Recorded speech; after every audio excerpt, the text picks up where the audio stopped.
Hello friends, आज की video में हम सीखेंगे कुछ इस तरह के फ्रेजेस, वर्ड्स और सेंटेंसेस जो हमारी डे टू डे लाइफ में बहुत काम आते हैं। और ये जो फ्रेजेस, सेंटेंसेस और वर्ड्स हैं न केवल इंटरेस्टिंग है बल्कि सीखने में भी बहुत आसान है और रोज़मर्रा की लाइफ में इनका अक्सर प्रयोग किया जाता है। तो आइए शुरू करते हैं आज की लर्निंग। पहला जो हमारे पास फ्रेज है वो है नॉट हैव बीन, जिसका मतलब होता है बिल्कुल भी पैसे न होना। कई बार ऐसा होता है कि कोई व्यक्ति ये कहना चाहता है कि उसके पास बिल्कुल भी पैसे नहीं है। उस स्थिति में, उस केस में आप नॉट हैव बीन का प्रयोग करके अपनी बात कह सकते हैं। जैसे I don't have a bean, जिसका मतलब हुआ मेरे पास बिल्कुल भी पैसे नहीं है।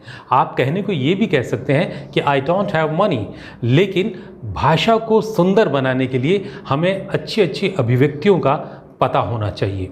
इसी तरह से the financier can't help you, he does not have a bean, मतलब the financier can't help you, जो फाइनेंसर है वो तुम्हारी मदद नहीं कर सकता है। He doesn't have a bean, उसके पास बिल्कुल भी पैसे नहीं है। तो आप देख रहे हैं कि इनका प्रयोग जो है वो हमारी भाषा को कितना सुंदर बनाता है। इसी तरह से चिकन, ये शब्द आपने ज़रूर सुना होगा, लेकिन इसका दूसरा अर्थ भी होता है। पहला अर्थ आप सभी जानते हैं, चिकन कई लोग खाते भी हैं, लेकिन इस चिकन का दूसरा मतलब है डरपोक। कई बार हम कहते हैं कि यार वो तो बहुत डरपोक है, तो उस केस में आप इस शब्द का प्रयोग कर सकते हैं। जैसे आप किसी को कहते हैं कि डरो मत, है ना, come on, don't be chicken, okay.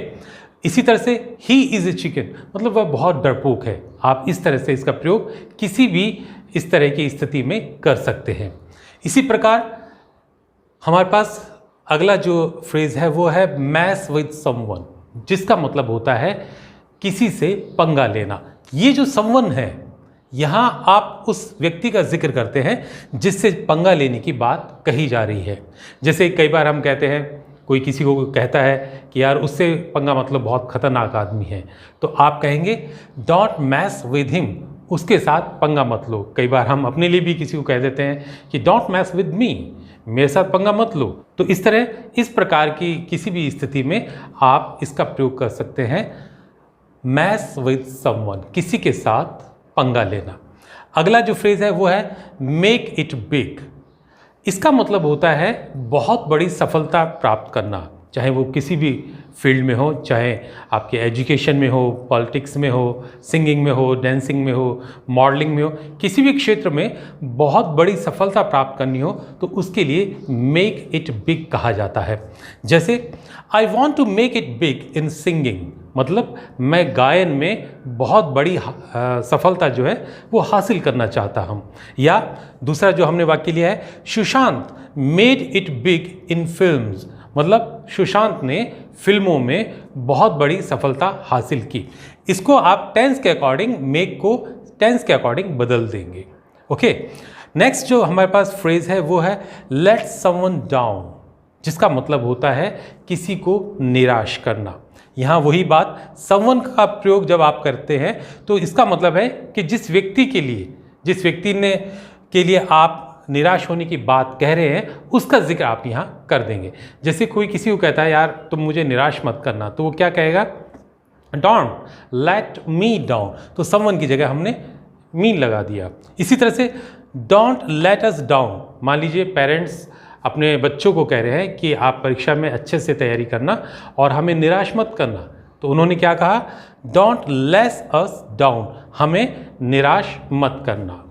और इसी प्रकार से you have let everyone down, मान लीजिए किसी ने कोई काम किया या कोई ऐसी परफॉर्मेंस की जिससे दूसरों को निराशा हुई, तो वो क्या कहेंगे, you have let everyone down, तुमने हर एक को निराश कर दिया है। अब अगला जो हमारा शब्द है उसकी तरफ बढ़ते हैं। नेक्स्ट जो वर्ड है वो है चिकी, और चिकी का मतलब होता है, बहुत ही इंटरेस्टिंग वर्ड है ये, चिकी का मतलब होता है ढीठ। कई बार हम देखते हैं किसी को कोई काम करने के लिए कहते हैं लेकिन वो सुनता ही नहीं है, उस पर कोई असर ही नहीं होता, तो हम कहते हैं बहुत ढीठ है। इस तरह के व्यक्ति के लिए आप चिकी शब्द का इस्तेमाल जो है वो कर सकते हैं। जैसे यू आर वेरी चिकी, तुम बहुत ढीठ हो, या वो बहुत ढीठ है, he is very cheeky, okay, next है इट बीट्स मी। ये भी बहुत इंटरेस्टिंग फ्रेज है जिसका मतलब होता है, इट बीट्स मी का मतलब होता है जब कई बार लाइफ में ऐसा होता है कि हम ये कहना चाहते हैं कि मेरी समझ में नहीं आ रहा है। जैसे मान लीजिए कोई व्यक्ति पढ़ता ही नहीं था, कोई लड़का पढ़ता ही नहीं था, लेकिन फिर भी बहुत अच्छे मार्क्स से वो पास हो गया, तो हम कहते हैं यार मेरी समझ में नहीं आ गया वो पास कैसे हो गया। तो मेरी समझ में नहीं आ रहा है, इस तरह की अभिव्यक्ति को इंग्लिश में आप इट बीट्स मी से कह सकते हैं। जैसे it beats me how police encountered him, मतलब मेरी समझ में नहीं आ रहा कि पुलिस ने उसका एनकाउंटर कैसे किया। या फिर it beats me how he has pass the exam, मतलब मेरी समझ में नहीं आ रहा है कि उसने एग्ज़ाम कैसे पास कर लिया।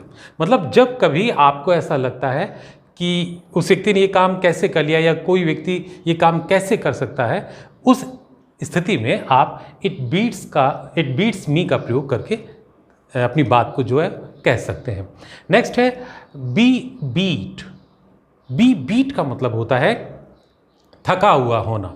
और जैसे हम ये देख रहे हैं, ये जो बी है इसकी अलग अलग फॉर्म्स होती हैं। जैसे प्रेजेंट में हम कहना चाहते हैं तो इसके फॉर्म होते हैं इज़, एम, आर। इसका मतलब है, एम का मतलब हूँ और आर का मतलब हैं। और इसी प्रकार से बी का जब हम पास्ट में प्रयोग करते हैं तो दो इसके रूप होते हैं, वॉज और वर। वॉज मतलब था या थी और वर का मतलब थे।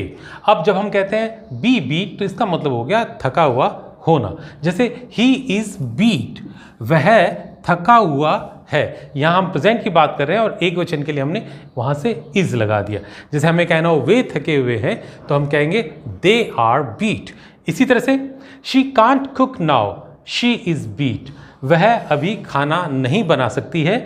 शी इज़ बीट, वह थकी हुई है। तो आप देख रहे हैं कि जो फ्रेजेस जो होते हैं वो आपकी भाषा को बहुत सुंदर बनाने में मददगार होते हैं। आइए अब नेक्स्ट की तरफ बढ़ते हैं। कट द क्रैप, ये भी बहुत अच्छी फ्रेज है। कट द क्रैप का मतलब होता है बकवास मत करो। कई बार हम ऐसा कहते हैं, कई बार हम देखते हैं कि कोई बहुत ज़्यादा बोल रहा है और हम उसको कहना चाहते हैं बकवास मत करो, तो आप सीधा कहिए कट द क्रैप, मतलब बकवास मत करो। और कई बार हम कहते हैं बकवास मत करो, फूटो यहाँ से, तो आप कह सकते हैं cut the crap and buzz of. बज ऑफ का मतलब होता है फूट जाना, निकलो यहाँ से। या आप यहाँ पर गेट लॉस्ट का भी प्रयोग कर सकते हैं। आप ऐसे भी कह सकते हैं cut the crap and get lost, या फिर cut the crap and buzz off, मतलब बकवास मत करो और निकलो यहाँ से। नेक्स्ट जो है वो है लुकर। ये भी बहुत अच्छा शब्द है और इस लुकर का मतलब होता है कोई बहुत खूबसूरत इंसान। कोई ऐसा व्यक्ति होता है जो बहुत खूबसूरत हो, उसके लिए हम लुकर शब्द का प्रयोग जो है वो करते हैं। जैसे Sushant Singh was a looker, मतलब सुशांत सिंह एक बहुत ही आकर्षक व्यक्ति था।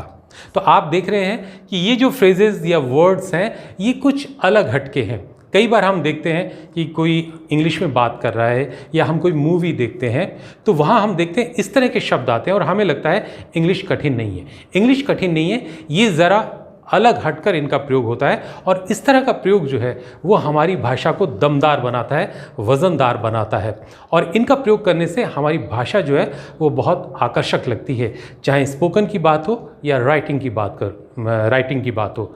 मुझे उम्मीद है आज के वीडियो से आपने बहुत कुछ सीखा है। आप इनकी निरंतर प्रैक्टिस करते रहिए और ये बहुत ही आसान है और बहुत ही कम समय में आप इनको फर्राटे से बोलना सीख जाएंगे। आज के वीडियो में इतना ही। Thanks for watching. मिलते हैं अगले वीडियो में। Take care.